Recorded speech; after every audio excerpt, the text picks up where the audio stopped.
बसीरहाट अनुमंडल के हिंगलगंज थाना के किशन मंडी इलाके में बाइक दुर्घटना में एसएसके स्कूल की शिक्षिका की मौत हो गई है। मिली जानकारी के अनुसार हसनाबाद से लेबू खाली मार्ग पर हिंगलगंज के किशन मंडी के सामने एसएसके स्कूल की 63 वर्षीय शिक्षिका दीपाली मंडल खड़ी थी। वे हर दिन की तरह स्कूल जाने के लिए बस का इंतजार कर रही थी। अचानक हसनाबाद की ओर से आ रहे बाइक चालक ने अनियंत्रित होकर दीपाली मंडल को कुचल दिया।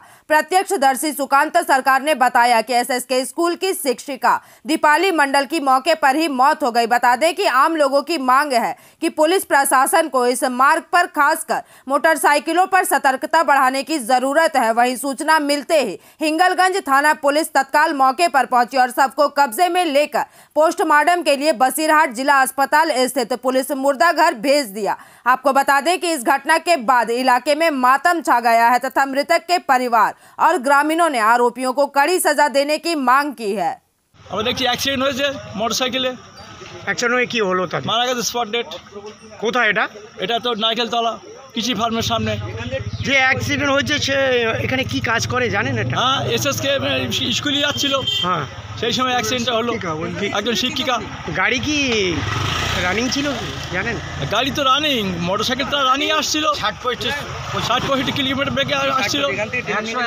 এখানে ট্রেনে নিয়ে গেছে তাকে স্পট ডেটে, তাকে এমনভাবে ধাক্কা মেরেছে তাকে গাড়ি সমেত তাকে ট্রেনে নিয়ে গেছে কাপড় সমেত।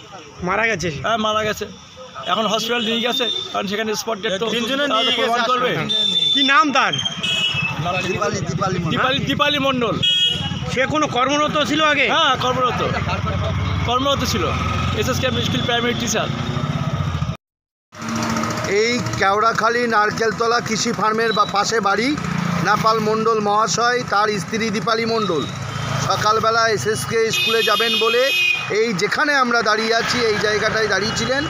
একটা বাইক 3 জন আরোহী সহ দ্রুত এসে তাকে ধাক্কা মারে এবং তিনি প্রায় 10 হাত দূর পর্যন্ত তাকে পিষে নেওয়া যায় এবং তিনি স্পট ডেট হয়ে যান, মাথা ফেটে তার মৃত্যু হয়েছে। কি চাইছেন এখন আপনারা? আমরা চাইছি সঠিক বিচার হোক। হিঙ্গলগঞ্জ পুলিশ প্রশাসনের পক্ষ থেকে রাস্তায় পিকেট বসুক, কিছু পুলিশ মোতায়েন হোক। এই যে গাড়িগুলো দ্রুততার সঙ্গে চালাচ্ছে সেই সব গাড়িগুলোর শাস্তিমূলক ব্যবস্থা করবে। আপনার নাম? নাম Sukanta Sarkar. Bureau report PVTV news.